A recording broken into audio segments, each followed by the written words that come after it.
কমলায় নৃত্য করে থমকিয়া থমকিয়া। আজকে কিন্তু কমলা বানু নিয়ে চলে এসেছি, দেখছেন কমলা কালারের ক্রিম দিয়ে ডেকোরেশন করছি আজকের কেক। তো চলুন আজকে এই কেকটা কীভাবে ডেকোরেশন করি সেটা আপনাদের সঙ্গে শেয়ার করি। তো আসসালামু আলাইকুম, হ্যালো এভরিওয়ান, কেমন আছেন সবাই? আলহামদুলিল্লাহ আমি কিন্তু ভালো আছি আবার একটু অসুস্থ আছি।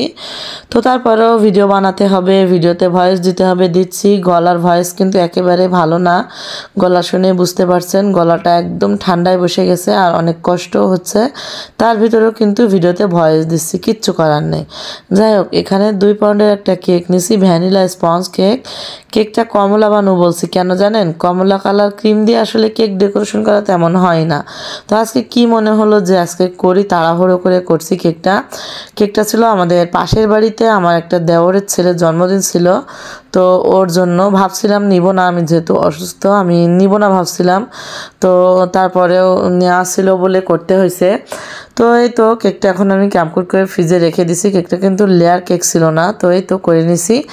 এখন হচ্ছে বলি অন্য কালার তো করি প্রতিদিন, গোলাপি, লাল, পার্পেল, ব্লু কালার সব রকমের কালার দিয়ে কিন্তু কেক ডেকোরেশন করি, আপনারা দেখছেন। তো আজকে আমি হচ্ছে কি মনে করে জানি কমলা কালার দিয়ে করতে মন চাইলো যে দেখি কমলা কালার দিয়ে করে কেমন লাগে কেকটা, তো করে ফেললাম।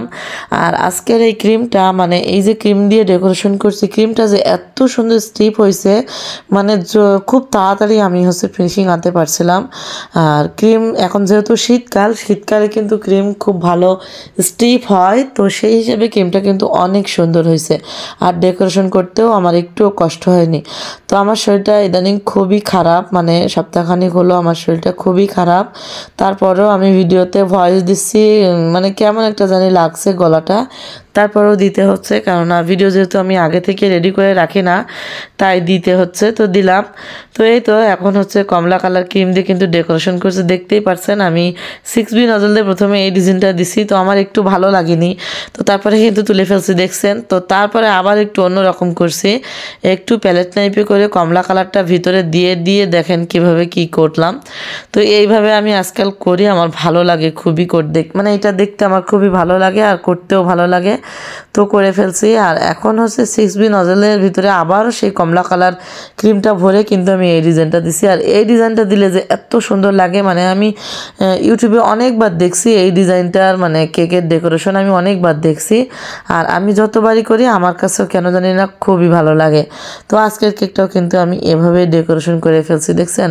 তো প্রথমে যেহেতু ভুল হয়েছে, আমাদের কিন্তু ভুল হয়ই, প্রায় ভুল হয়, মানে আমি বলে না, আমরা যারা কাজ করি তাদের কিন্তু প্রায় সময় একটু ভুল হয়ে থাকে। তো সেটা আমরা আবার তুলে ফেলি কিংবা ভিডিওতে কাট করে দিয়ে তারপর কিন্তু ভিডিও বানাই।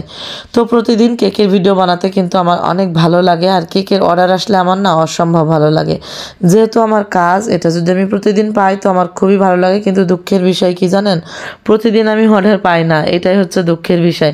যাই হোক, যেটুকু পাই এটুকুতেই কিন্তু আলহামদুলিল্লাহ। তো কেকটা কিন্তু আমি ডেকোরেশন করে নিছি, আর ভিতরে একটু স্টারও দিছি, দেখতেই পাচ্ছেন। তো এবার হচ্ছে স্টাম্প দিয়ে একটু লিখে নিব, যেহেতু আমার হাতের লেখা খুবই খারাপ, ভালোই হয় না, তো এমনি করে লিখতে গেলে শুধু হাত কাঁপাকাঁপি শুরু হয়ে যায়, যার জন্য আমি স্টাম্পটা কিনে নিছি। আর এখন হচ্ছে হ্যাপি বার্থডে লিখে নিব, আর যে বাচ্চার জন্মদিন সেই বাচ্চার নামটাও লিখে নেব। তো আমার একটা ভুল হয়েছে, আমি কমলা কালারের উপরে সাদা কালার দিয়ে করতে গিয়ে কিন্তু লেখাটা খুব বেশি ফোটেনি। যাই হোক, যেটুকু ফুটছে আলহামদুলিল্লাহ। তো এই তো দেখতে কিন্তু কেকটা ডেকোরেশন হয়ে গেছে। তো আজকের এই কেকটা কেমন লাগলো সেটা কিন্তু সবাই অবশ্যই কমেন্ট করে আমাকে জানাবেন। ভিডিও ভালো লাগলে অবশ্যই লাইক কমেন্ট শেয়ার করে দিবেন, আর পাশে থাকবেন সবাই, পেজটাকে ফলো দিয়ে। আর আমার জন্য সবাই একটু দোয়া করে দিবেন যেন তাড়াতাড়ি সুস্থ হয়ে যায়, তাড়াতাড়ি গলার ভয়েসটা ভালো হয়ে যায়। এমনি ভয়েস ভালো না, তার উপর আরও খারাপ। তো যাই হোক, ভিডিওটা এখানে শেষ করছি, আল্লাহ হাফেজ।